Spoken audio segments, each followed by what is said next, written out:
Un cordial saludo para todos. Me permito presentarme. Mi nombre es Oscar Cadena. Yo soy docente de la Fundación Universitaria Claretiana. Me permito compartirles un corto video donde presento algunos elementos que tienen que ver con las tendencias en la educación superior, así como también algunos aspectos que tienen que ver con los desafíos como tutor virtual. Vamos a tener como referencia en este caso el documento elaborado por José Martí Arias 2017 denominado Educación y Tecnologías.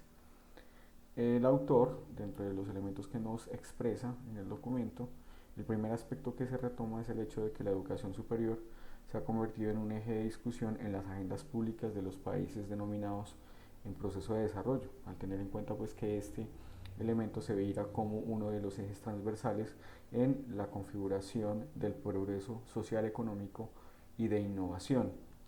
Sin embargo, pues este punto cabe reflexionarlo en el contexto colombiano, teniendo en cuenta pues como las consideraciones en el manejo de los erarios del erario público, ¿cierto? Entonces, en esa medida, pues cabría un ejercicio un poco más crítico respecto a ello. Se menciona que la educación superior en este caso se configura o hace parte de ese proceso de adaptación al mundo globalizado, teniendo en cuenta pues, que tiene que brindar las diferentes capacidades y competencias en el marco de los procesos académicos. Otro aspecto muy importante que se menciona es que esta educación superior en lo contemporáneo tiene que tener esa perspectiva de universalidad. Y eso implica que la universidad se traslade a los diferentes territorios. En este caso, por ejemplo, el de nuestra universidad, que tiene ese enfoque en términos de frontera, es decir, trasladar el proceso académico pedagógico disciplinar a los diferentes territorios para que esto permita hacer procesos de desarrollo local. Por eso es tan importante esa mirada desde lo local a lo global y viceversa, teniendo en cuenta pues como las particularidades del contexto. Otro aspecto que se ve muy importante desde la perspectiva de la universalización tiene que ver con el hecho de que esta estrategia se ve en términos de la equidad y la justicia social, teniendo en cuenta que, como les mencionaba al principio, está orientado a esas comunidades que no necesariamente han tenido la posibilidad de acceder a la educación superior. Se menciona también que la educación tiene que ser un proceso transversal a la vida del ser humano y que esto tiene que propiciar justicia social, equidad social, desarrollo local. Otro elemento muy importante es el hecho de que necesariamente la educación superior en este caso tiene que orientarse a la aplicación de las TICs como mecanismos de mediación pedagógica con el enfoque de la sociedad del conocimiento, y eso implica lo siguiente: entender que todos esos mecanismos que ha utilizado la sociedad de la información tengan un uso académico, pedagógico, didáctico que permita hacer procesos de aprendizaje significativo. Ejemplo de ello, lógicamente, tiene que ver con las aulas virtuales, herramientas como las videoconferencias, los foros académicos, wikis, etcétera, que permiten hacer un desarrollo en términos de conocimiento significativo.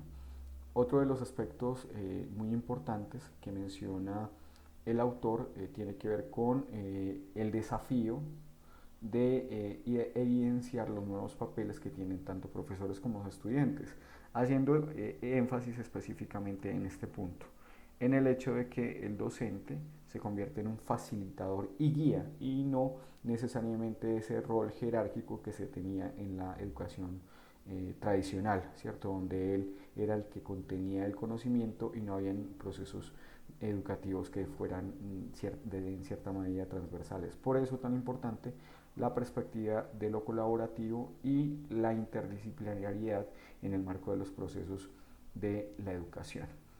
Otro de los elementos que se debe tener en cuenta, ¿cierto?, respecto a esos desafíos desde la perspectiva de la educación superior, tiene que ver con el fomento de nuevas competencias. Lógicamente las que estaban adaptadas al sistema laboral, pero también, además de ello, potenciar unas competencias que tienen que ver con fortalezas que impliquen configurar ciudadanos críticos, que impliquen la configuración de democracias, de sociedades un poquito más justas, y eso permita hacer el desarrollo social en términos de esa justicia y en términos de equidad. Para finalizar, me permito dar cuenta pues como de algunos elementos que tenemos como desafío como tutores en el marco de la educación en este momento. Uno de ellos, una comunicación fluida con nuestros estudiantes, utilizando las diferentes herramientas que nos brindan las aulas virtuales y las redes sociales. Un progresivo sistemático de realimentación, que esto permita evidenciarle al estudiante cuál ha sido su proceso y cuáles han sido sus alcances en el marco del ejercicio académico. El uso de diferentes herramientas tecnológicas, ¿cierto? Que permitan hacer, por ejemplo, la gestión de la administración de documentos, la revisión de literatura, procesos de investigación que impliquen que el estudiante configure conocimiento científico. Me parece muy interesante hacer una recomendación, por ejemplo, utilizar la perspectiva del aprendizaje basado en la investigación mediante las tecnologías, y esto puede ser una herramienta muy interesante para el trabajo de la investigación en el marco de la educación superior virtual y a distancia. Otro elemento que se debe tener en cuenta, y pues también me parece que es pertinente, es el hecho de que el docente tutor, ¿cierto?, tiene que tener la capacidad de contener algunas limitaciones que presentan los estudiantes en términos emocionales, ¿cierto? Porque el afrontamiento que tienen que vivir respecto al computador, a las nuevas tecnologías, es un tanto complejo. Entonces, en esa medida, digamos que también se tiene que tener en cuenta eso.